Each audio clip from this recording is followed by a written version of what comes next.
This is the Wolverine doll with a special Memorial Day selection. So, recently, everyone's favorite YouTuber who got caught jerking off on stream, Darkside Phil, refused to review an MRE style meal for a DSP Tries It. And he gave various insane excuses for why he could not do this. Maybe we want to unpack a couple of them now before we get into this. So this person says, idea for DSP Tries It reward, you should eat MREs. So one of the reasons he said he couldn't do it was because that it is MRE stands for Battle Ready Kit. Essentially what it's supposed to be is like a battle ready kit, right? Something that you would be eating in the field. He got one of the letters right. He was worried that some kind of combat ration would be wildly inappropriate for his nutritional needs. Here's the thing about it, though. All right. Number one, they're not supposed to be something that you eat all the time. This is supposed to be for a soldier out there in the field who needs a fast protein and energy boost. So they're not even necessarily healthy for you. They're not supposed to be. They're just supposed to be providing you essential nutrients in a combat situation. Which is funny, because this is the only time he's considered that before, when he gorges on fast food. That is June. She's my cat. She has had all of her blood work done. She's healthy. Anyway, the second reason that he said he couldn't review an MRE was because this was his cheat day. When he reviews a meal, it's supposed to be a special treat for him. Right? But DSP Tries It is essentially kind of my cheat meal for the week. My DSP Tries It meal is my cheat meal for the week, essentially. And the whole point here is that I'm eating a meal that's my dinner, right? If I get an MRE, I don't even know if I'm going to like it. Now, imagine I get an MRE and I think it's disgusting. Well, that's my dinner. And if he eats something that he doesn't like, then that's a whole meal ruined. He'll go hungry. We have evidence that no, he won't. Right? I'm not going to have multiple backup meals in the house. We got a few frozen snacks and things like that. I'm trying to think if we got anything crazy. I don't think we necessarily got anything too crazy. There's just a lot of stocking up. I'm not going to have multiple backup meals in the house. Okay, Phil, what are these shitty, containers? Are these, frozen microwave meals, in the bottom there? Oh, no, don't call them shitty, because what you're seeing right there are gourmet frozen ramen. It looks like if we just remove those two frozen ramen, the rum cake could fit in right there. That is a stack of 6 frozen ramen, 3 on each side. That fills that entire side of the freezer up. I'm not going to have multiple backup meals in the house. Okay, then we have, it looks like a frozen pizza. That's correct. That is the top left. A frozen margarita pizza, also from my Costco trip that I told you about. I'm not going to have multiple backup meals in the house. Right, and then behind that, is that a Hungry Man? It appears to be a Hungry Man. Is that not the blue and yellow packaging of a Hungry Man frozen dinner? No, that is actually a different frozen pizza. We have them, sometimes we have them as a night snack before we go to bed, or if we have a day off, we have it during the day or something like that. That's just a different kind. I'm not going to have multiple backup meals in the house. He can just go in for a nice frozen midnight pizza snack. This is the signature healthy eating of Darkside. That's right. The healthy arc, the frozen pizzas. Only the best of frozen pizzas. When I do DSP Tries It, even if I don't like the food, I typically still eat enough of it to have a meal. It's not that it's inedible slop that's going to make me sick. You know what I'm saying? So, today, for the first time in 8 years, I'm having Subway again. The last time I had it was 2017, and I wasn't very impressed. What the hell is going on? They sell this to eat? What is wrong with people? What is wrong with America? So I get what you're saying, but I don't think that MREs really fit the idea of DSP Tries It. I can't believe how bad it is. This is supposed to be a cookie. It's not cooked. It's not that it's inedible slop that's going to make me sick. They should 100% be ashamed of themselves. They owe everyone they sell this a refund. And probably a hospital visit paid for them to pump their guts afterward. It's not that it's inedible slop that's going to make me sick. You imagine what it would be like if you actually ate this? how sick you'd probably get. It's not that it's inedible slop that's going to make me sick. You ever saw that old series, The Faces of Death? Like, that's one of the faces of death right there. You eat that, you're done. It's not that it's inedible slop that's going to make me sick. You're a goner. Bury me now. You see, like DSP Tries is supposed to be, here's food, real food you can get from somewhere that it's a taste test, but it's also a meal. You know what I mean?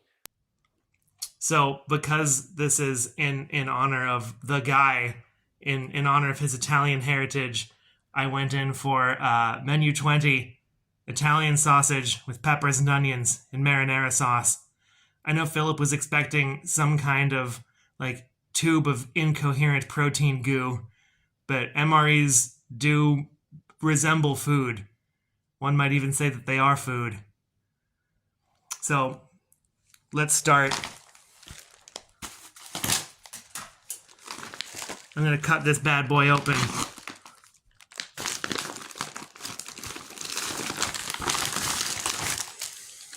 Here we go. We've got a compact pouch full of smaller ingredients. Here's our main course itself.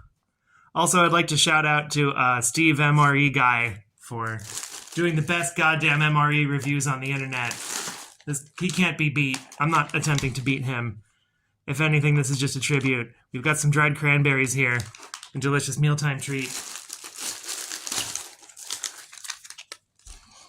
We've got some crackers. Stand by, beloved of soldiers everywhere. We've got some cheese spread. I think this will go on the crackers. We've got some dry roasted peanuts. I love me some good goober peas. We've got our accessory pack. Ooh, yeah. That gum. You want to chew that gum. That will help you with your timely movements on the battlefield. Got a hot beverage bag so that you can heat up your coffee in the same flameless ration heater that you use for the food. Trail mix recovery with beef jerky. I don't have much to recover from right now, but we've got the spoon. Spoons are important. And we have the flameless ration heater itself. This is where the magic happens. Using water alone, we can heat up this bad boy. There we are. So let's get all this shit onto a tray. Rest assured, this is the finest tray I own. The accessory packet contains some instant coffee, but no cold beverage mix, as some MREs do. So we're gonna go into the appetizers first, the smaller peripheral style foods before attempting to cook this main course. I'm gonna start with these cranberries.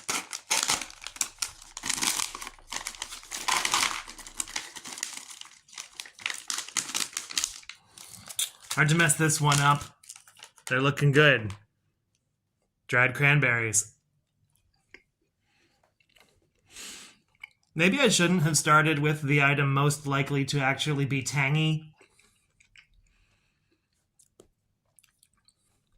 Because tangy is one of those words that Philip overuses when attempting to describe food. For someone who loves food so much, his range of words for food is shockingly limited. But yeah, I think I would call these cranberries tangy and flavorful and extremely meaningful. This is also clearly real-ass food. This isn't some science fiction thing squozen out of a tube. This is something I would eat on a normal day.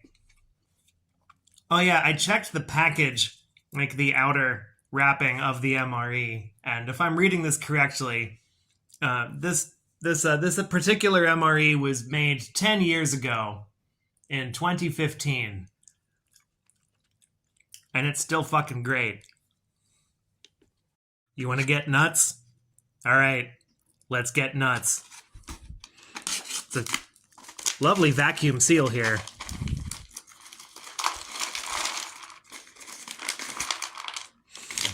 Once again, real-ass food, shaming Philip with its realness.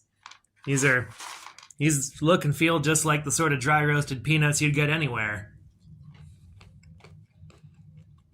And they taste like them too. Very lightly salted. A nice filling snack for anyone out there in battlefield conditions. I personally am not a veteran. Steve, the MRE guy, I'm pretty sure is one, so he knows what it's like. So I think one thing that would disappoint him about this particular meal is that none of the packages have gussets. The man taught me the importance of a good gusset. Gusset is that flap on the bottom of a bag that allows it to stand freely. He's been out there, I'm sure, one busted gusset away from disaster. But yeah, these peanuts are good. 5 stars. So I'm curious about this recovery trail mix with beef jerky. I wasn't expecting 2 meaty delights in the same MRE. Let's see how well it preserved. We've got a nice silica packet. Do not eat that. Okay, we've got some cubes of meat and some almonds. Pretty simple trail mix, but I think this will combine well with the other dry ingredients we've already opened. Let's add those in.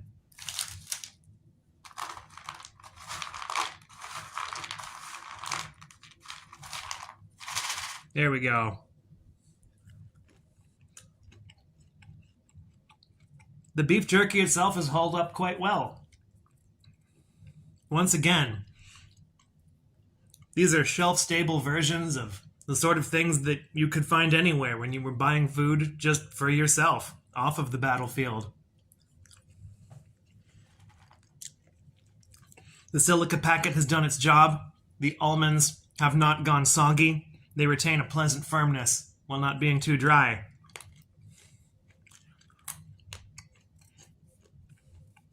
Yeah, I'm impressed so far. This stuff is fantastic.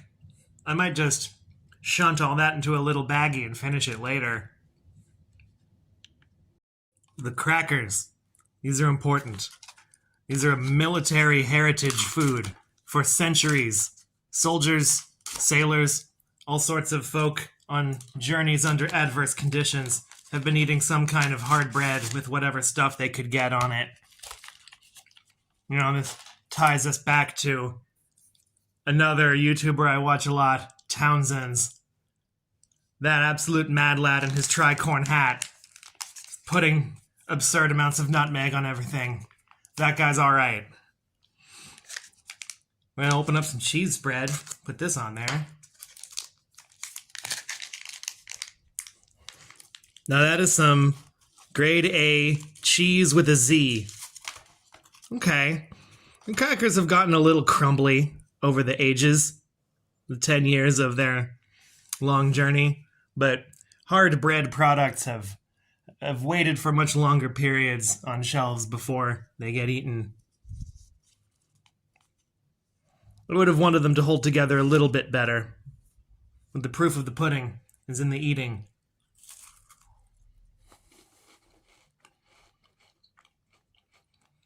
You know, that's all right. The crackers, as expected, don't really taste like anything, but the cheese spread tastes like actual spray cheese. Some people turn up their noses at spray cheese, but I actually kind of like it. If you're looking for aerosol-based dairy products, you're not going to find any better. These crackers remind me of the hardtack of old, you know? One of those who came before us, who consumed products similar to this, were soldiers in the American Civil War.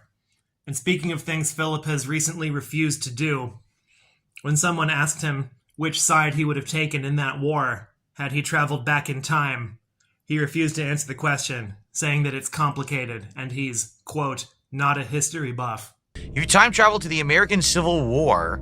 Which side would you pick if you got the choice? You're gonna ask me, the Mr. Complete opposite of a history buff, to answer a question like that. What a foolish thing. Much like anything, I'm sure it's an incredibly complex question that an answer warrants actual thought and research, and I'm not going to do that in the middle of blueprints, so.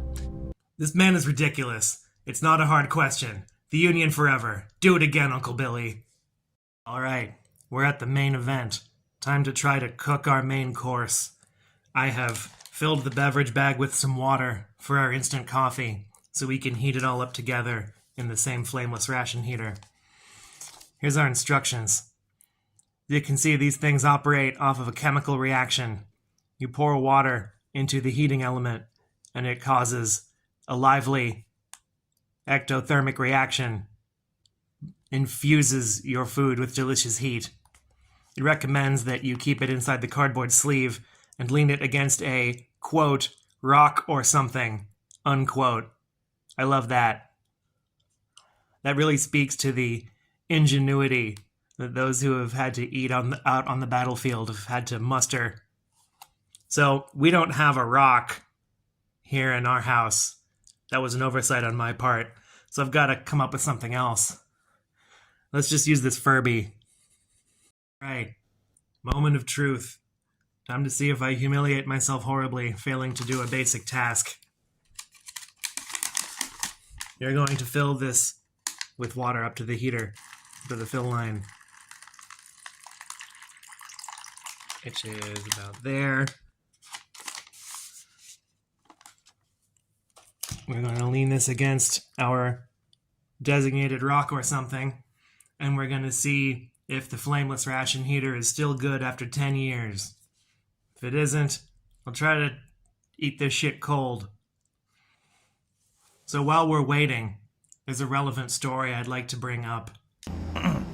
But, no, when I was graduating high school, I considered many different things. One of them was the actual armed forces. So yes, as a young lad, Philip was contacted by a military recruiter who told him that he had what it took to be an officer. I've told this story many times. That I actually went to the recruitment center. They interviewed me and everything. They said I would be officer material. And this is hilarious because it either means that the recruiter was lying or Philip was. Or, what do I know? Maybe there are some officers like that. Any veterans watching this, please leave a comment if you have ever known any commissioned officers who reminded you of Philip. Can you imagine Philip out there with lives in his hands? And he almost would have taken the recruiter up on his offer, he said, except that the recruiter said goodbye to Philip in a way that was too dismissive in Philip's mind. He said something like, "See you later." But the guy was super cocky. And he was like, "I know you'll be back." And just because he said that, it just rubbed me really the fucking wrong way. This guy was so cocky that he told me he knew I would be back no matter what. Like I had no say in it. And Philip interpreted that as a remark that Philip had no other viable prospects beyond military service. And so Philip decided not to join the military purely out of spite for this one man. And I never went back because of that. Seriously, that guy single-handedly made my decision for me. I said I'm not going back because he was a cocky prick. Try to imagine the alternate timeline where the recruiter had said something slightly different, like goodbye, and then Philip would have had to fight in the Iraq War. That's some food for thought for you right there. So sadly, the flameless ration heater didn't work. Apparently this is a recurring problem with old flameless ration heaters. After a few minutes of messing with it off camera, I was not able to even get it to feel warm. The closest thing I could discern to a chemical reaction was a very slight crackling noise when I put my ear up to it. So I cheated a little bit and heated some water on the stove because I'm not about to drink room temperature coffee. Leave a comment if you think I am weak for refusing to drink room temperature instant coffee. But let's stir this stuff up, see how well it has preserved.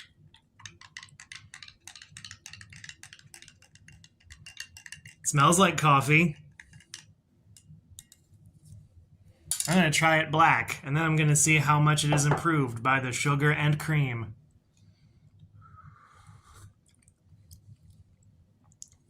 Okay, a little bitter. Not the best coffee I've ever tasted, but I wasn't expecting such. If you're out there in the field and you just need some goddamn coffee, this'll do it. Yeah, it's actually not half bad, considering. throw in some sugar and some of this non-dairy creamer. I'm interested in seeing how that compares to civilian options, because the non-dairy creamer was not in a simple paper packet. It was in one of these tough plastic boys that the whole package came in, implying that this is a tough military non-dairy creamer. It probably does have to be formulated a little differently to be shelf stable in a wide range of temperatures. Yeah, it's starting to look pleasant. Toast.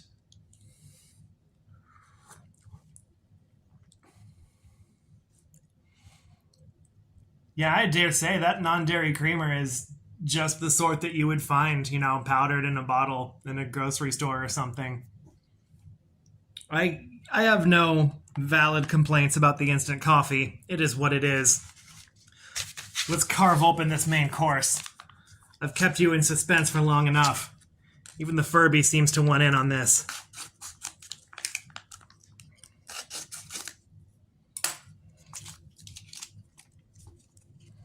Okay, we've got chunks. That's good.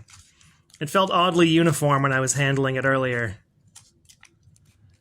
It used to be a kind of creamy sauce with slices of Italian sausage links. The sauce is more orange than you would typically expect of a marinara, which in other contexts would suggest that there might be some kind of cream component. But if there is such here, it is probably simulated. It smells all right. It smells like sausage and peppers. I'm gonna give it a taste.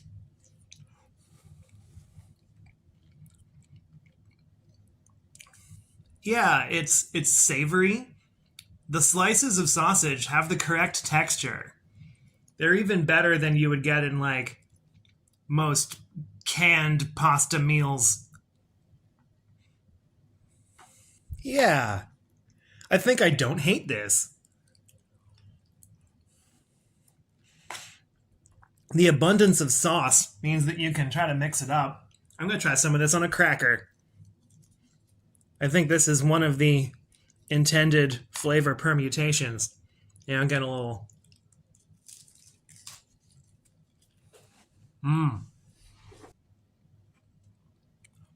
I'm going to say that's robust and flavorful. I'm just kidding. I have other words to describe food. It's just, in the context.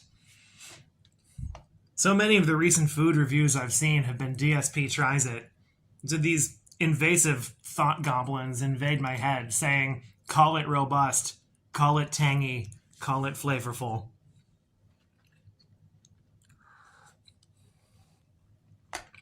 Yeah, it goes well with the coffee.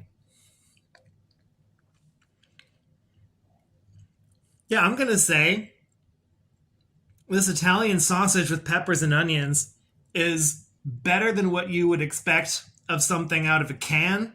Maybe on par with something you'd expect out of a chafing dish at a wedding. I'd put it around there, especially if it was hot. And since this is my cheat meal as well, I think I'm going to do a jump cut and finish this. I'm going to have this as my lunch. All right, we're done. I guess we should actually review this. The trail mix and all of its components, really great. Grocery store quality. The crackers, beginning to fall apart. Worst part of the meal. The cheese spread. I liked it. If you don't like cheese spelled with a Z, you can steer clear. The coffee is instant coffee. You can take it or leave it. The Italian sausage with peppers and onions in marinara sauce. I was pleasantly surprised.